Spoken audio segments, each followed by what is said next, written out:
Bu yil yog'ingarchilik juda zo'r bo'lganidan mana bitta qiziq narsaga guvoh bo'ldim.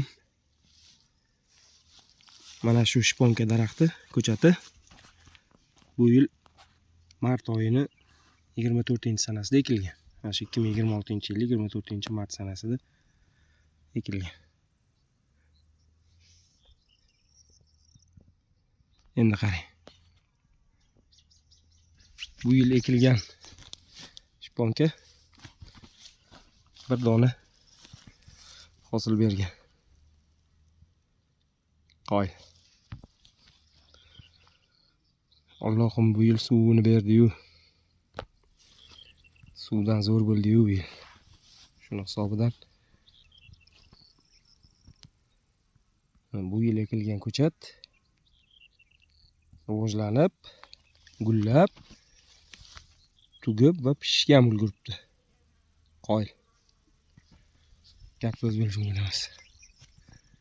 Parkent tog'lari, Sarak qishlog'i, bu orqa tomondagi Zarshoh tog'lari. Pichan o'rimidamiz. Nihoyatda qalin bo'lgan o't. Mana bu yil yog'ingarchilik zo'r bo'lganidan bu yilga ekilgan ko'chatlar juda yaxshi rivojlangan. Juda zo'r rivojlangan. Xudo xohlasa chilladan o'tkazib olsak bularni chiroyli bog' bo'ladi bu yerda. Hozir o't qalinligi uchun yangi ekilgan ko'chatlar o'tlarning orasida ko'rinmayapti.